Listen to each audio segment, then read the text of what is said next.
Saudara-saudari sekalian yang terkasih dan dikasihi Tuhan, segenap para difabel yang dicintai oleh Tuhan. Kitab suci hari ini mari kita tangkap dengan cara sederhana. Isinya adalah Tuhan mengundang pesta. Lalu ada kemungkinan yang terjadi. Di satu sisi, sekelompok orang menolaknya dengan alasan sibuk, kepentingan lain, atau para utusan yang mewartakan undangan itu justru disiksa dan dibunuh. Dan tadi kita lihat terhadap mereka, Tuhan mengirimkan pasukan membinasakan dengan seluruh kotanya. Kemudian pihak yang kedua adalah pihak yang mau datang, tetapi tidak berpakaian pesta, tidak menyesuaikan diri dan tanpa partisipasi. Kepada yang datang tapi diam saja ini, Tuhan mengikatnya dan kemudian dimasukkan ke dalam kegelapan yang paling gelap dalam kertak gigi. Oleh karena itu, khotbah pada sore hari ini akan dibagi dalam 3 bagian penting. Supaya adil, maka saya akan membagi di sini, di situ, dan di sana.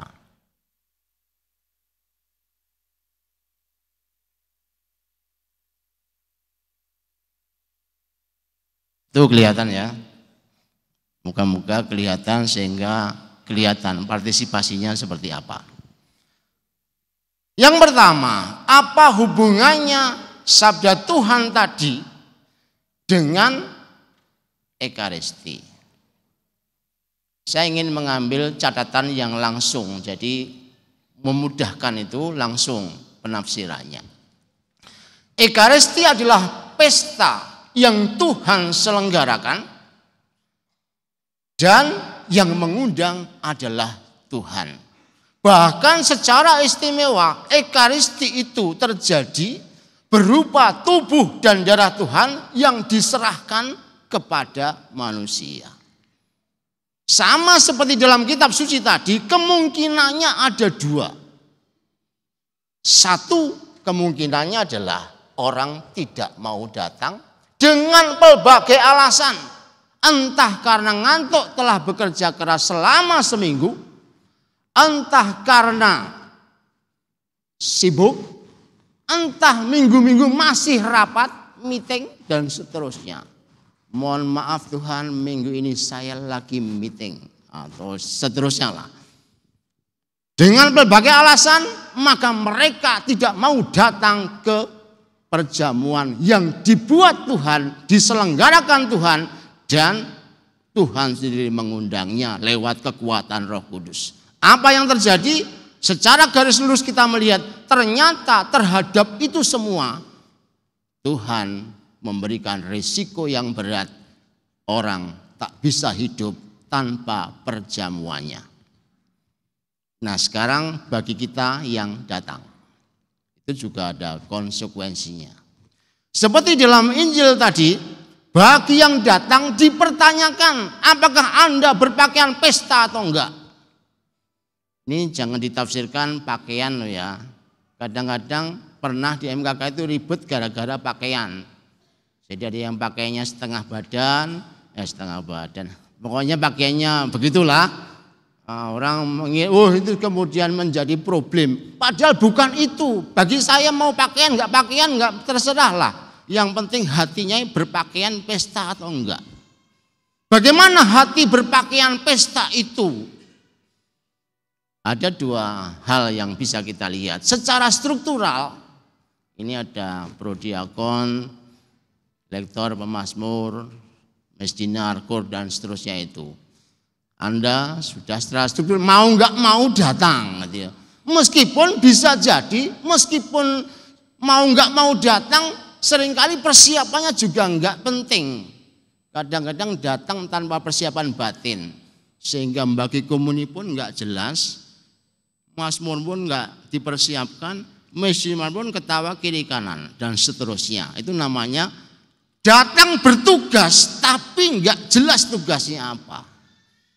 Maka ini penting untuk kita lihat secara struktural tetap ada kritiknya. Kemudian secara umum umat sudah jelas tadi.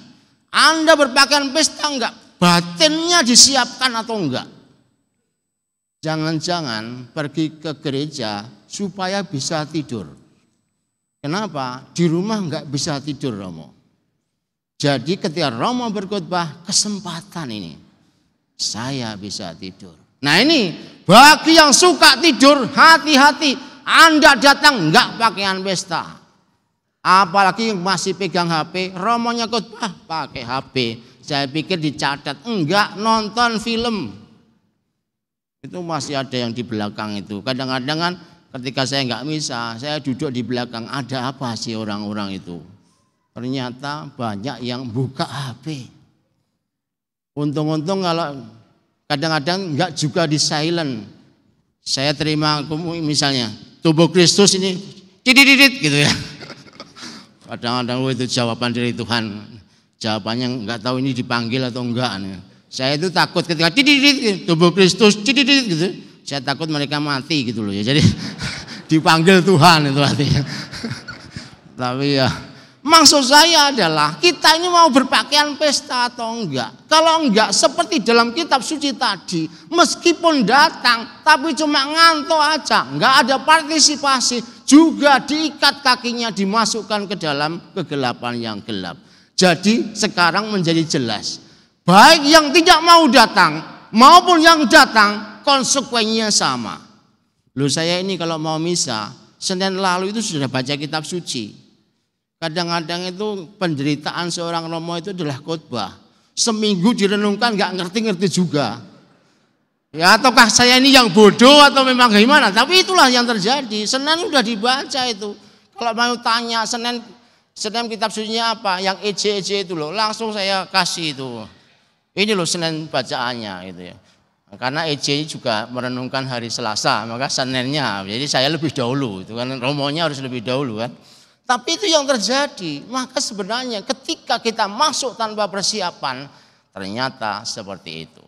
Itu poin yang pertama. Sekarang poin yang kedua. Ya kadang-kadang jalan-jalan supaya bergaya.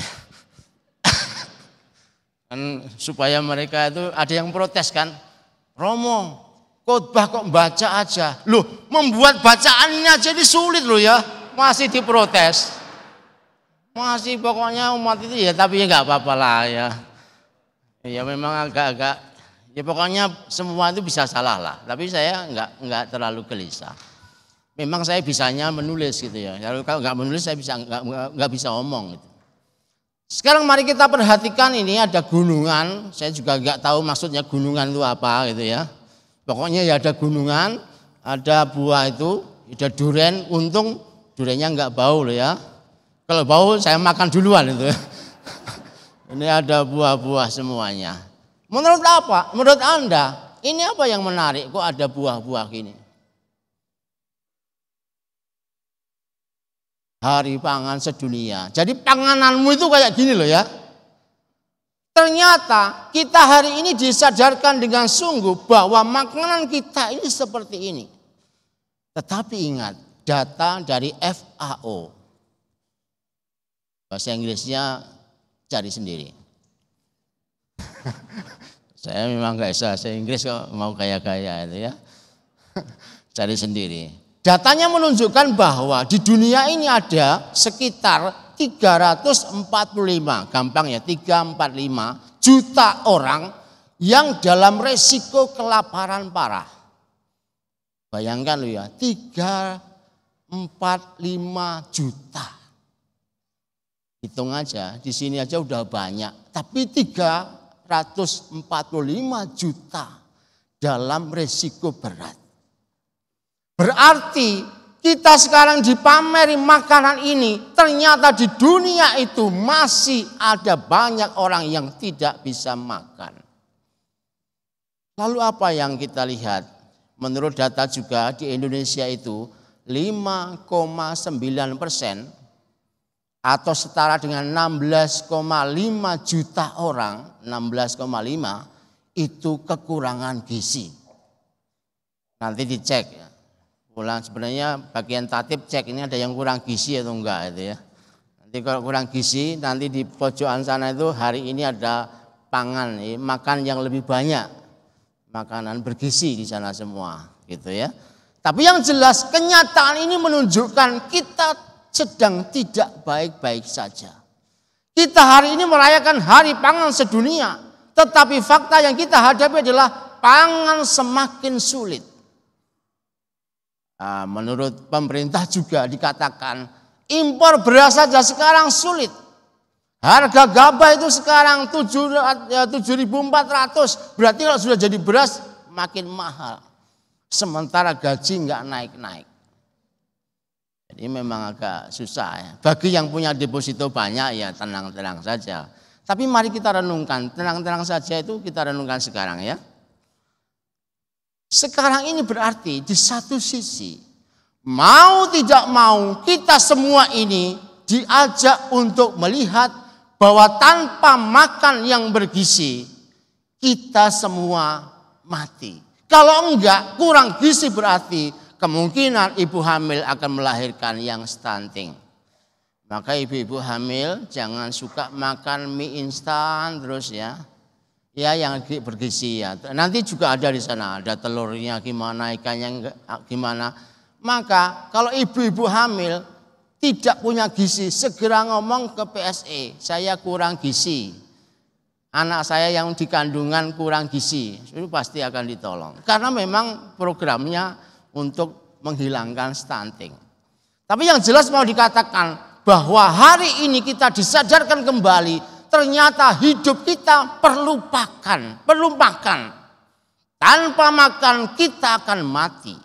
Dan oleh karena itu Tuhan mengundang kita untuk belajar menyediakan pakan. Itu yang harus kita ingat. Bahwa kita memerlukan itu semua. Dan ini diusahakan dengan luar biasa. Misalnya itu ada pete. Nunggu pete berapa tahun coba? Nunggu kacang itu berapa hari? Nunggu wortel dan lombok seterusnya itu ternyata butuh waktu. Dan itu tidak bisa terjadi seketika. Meskipun Anda punya uang segunung pun ketika makanan ini enggak ada, uangmu percuma. Enggak ada artinya. Tetap mati juga. Itu yang pertama. Kemudian yang kedua, kalau demikian adanya, apa partisipasi yang harus kita buat? Saya ingin mengutipkan kata-kata Paus Fransiskus mengatakan begini. Membuang makanan sama dengan mencuri makanan dari meja orang miskin dan kelaparan. Nah ini penting untuk umat MKK yang suka ngasih makanan pada romo. Ya. Kalau kebanyakan Anda membuat romo-romo berdosa. Jadi yang membuat dosa itu bukan setan yang enggak kelihatan, umatnya jadi setan. Kenapa? Membuat romonya berdosa, makannya bertumpuk sampai bau, mau dibuang saya enggak dibuang bagaimana? Jadi tiap hari itu gelisah, ini dosa atau enggak ya Tuhan gitu ya. Sudah diberikan tetangga masih sisa juga. Apalagi hari Minggu ini. Terus kemudian ada hari pangan sedunia. Setiap kelompok wilayah ngasih makanan pada meja romo. Pagi belum selesai dimakan, sudah ada jam 8:30. Belum jam 11 dikasih lagi. Tadi sudah diangkut oleh suster, masih muncul lagi makanan itu. Wah ini memang Anda sedang membuat romonya berdosa. Terus gimana solusinya?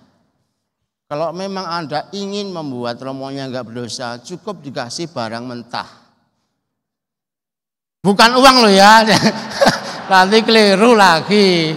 Romo di depan mimbar ngomong tentang uang gitu ya. Enggak, barang mentah itu misalnya angkutlah beras romo, beras 1 kilo misalnya, kacang panjang 1 on misalnya, bawang putih 1/2 on, Romo ini kasihkan pada yang tukang masak sehingga sebulan itu nggak usah belanja gitu. Jadi kan aman. Jadi pada kalian memberikan barang masakan semua nggak kemakan, apalagi giginya Romo sudah rompal semua itu. Kasih yang alot-alot mana bisa dimakan? Makanannya cuma bubur aja sekarang kan. Nah, itu yang menjadi penting ya. Kadang-kadang kita itu mau baik tapi faktanya buruk. Lalu lebih lagi kalau Anda di rumah, makanlah sampai butir nasi yang terakhir. Sebelum itu terjadi, Anda telah mencuri makan dari orang miskin dan kelaparan. Maka doanya menjadi jelas, Tuhan, semoga yang hari ini saya makan ini membuat hidupku bisa menjadi makanan banyak orang, terutama mereka yang miskin dan kelaparan. Kalau itu terjadi, maka kita ini berpartisipasi. Sabdanya jelas, penafsirannya lugas. Oleh karena itu mulai besok siapa yang tidak berpikir untuk menyiatkan orang lain, hati-hati. Kakimu dan tanganmu diikat, masuk dalam kegelapan yang paling ngeri. Nomor 3. Terakhir. Sekarang apa hubungannya dengan alam semesta kitab suci tadi? Saya tanya pada anak-anak. Woi. Anak-anak. Malah dada lagi. Saya tanya dulu. Tubuhmu itu menurut pelajaran biologi berapa persen isi airnya? Berapa? Ya pokoknya puluh-puluh berarti Anda benar gitu ya. Ya karena yang penting jawab, berarti Anda berpartisipasi dengan baik gitu ya. Ditanya menjawab. Lain dengan mereka yang ditanya enggak jawab gitu ya. Ya anak-anak memang biasanya lebih bagus. Apa yang terjadi dengan alam semesta? Sekarang ini kondisi air sangat sulit. Dan itu di beberapa daerah sudah mengalami. Kemarau 1 bulan aja orang sudah kesulitan air. Di Jakarta ini kondisi air sangat parah juga. Dan menurut tema internasional, HPS internasional menyebutkan bahwa kita mesti peduli terhadap air. Tanpa air kita mati. Sebab air itu adalah ibu dari kehidupan. Coba. Semua tanpa air, alam semesta itu akan habis. Oleh karena itu pada kesempatan ini tidak peduli dengan air sama dengan tidak peduli pada undangan Tuhan. Tidak peduli dengan air sama dengan kita ini meremehkan undangan Tuhan untuk memelihara alam. Oleh karena itu setiap orang harus berani membuat hidupnya air adalah ibu kehidupan. Tanpa air kita akan hancur berantakan. Kemudian apa? Partisipasi yang jelas kalau kita mau berpartisipasi. Saya paling gampangnya begini. Di depan rumah Anda pasti ada selokan kan? Ada enggak? Ada ya. Pernah dibersihkan? Mana ada, tanganmu tuh enggak mungkin membersihkan selokan. Mulai hari ini bersihkanlah selokanmu supaya nanti ketika hujan airnya bisa mengalir dengan baik. Jangan-jangan menyalahkan pemerintah. Ini gara-gara Anies ini. Tidak anu. Padahal selokanmu itu yang bikin masalah. Orang lain disusahkan. Seringkali kan kita ini begitu. Maka di depan rumah ada selokan. Kemudian secara gampang juga pakailah air dengan hemat. Bukan berarti Anda nggak boleh mandi banyak air, enggak. Tapi ya jangan mandi kungkum misalnya satu bak yang besar itu kalian kungkum isi lagi 7 kali kungkum tahu ya? Berendam maksud saya itu. Kungkum nggak tahu. Berendam 7 kali itu nggak perlu juga itu ya sewajarnya. Kemudian keran kalau bocor cepat-cepat ganti supaya air tidak mengalir dengan sia-sia dan seterusnya karena air sangat berharga. Lebih daripada itu, kalian semua harus menjadi orang yang lebih romantis. Di rumah Anda peliharalah pohon, entah itu bunga, entah itu buah. Meskipun halamannya kecil, kasih pot, ada tumbuhannya untuk membuat sedikit oksigen di situ. Orang kota itu biasanya yang penting uang aja, romantisnya nggak ada. Padahal memelihara tanaman itu bentuk romantisme terhadap alam semesta. Siapkan air dengan baik. Ketika pohon itu ada, maka kemudian air akan meresap. Kalau di lingkungan Anda, misalnya di Alfa atau di Aries, ada tanah-tanah kosong, segera minta itu. Kami akan tanami pepaya misalnya. Kami akan tanami pohon supaya kemudian tumbuh sesuatu yang baik. Sehingga akhirnya air itu tersedia bagi hidup kita. Kalau kita tanpa berpartisipasi, ingat bahwa kita juga akan diikat kaki kita. Dimasukkan ke dalam kegelapan yang paling gelap. Moga-moga Anda semua adalah anak terang yang suka terang dan bukan suka kegelapan. Sehingga sabda Tuhan hari ini bisa dapat kita mengerti. Dari sini ketiga hal tadi jelas? Jelas belum? Kalian bilang jelas supaya khotbahnya selesai kan? Ya udah, selesai aja.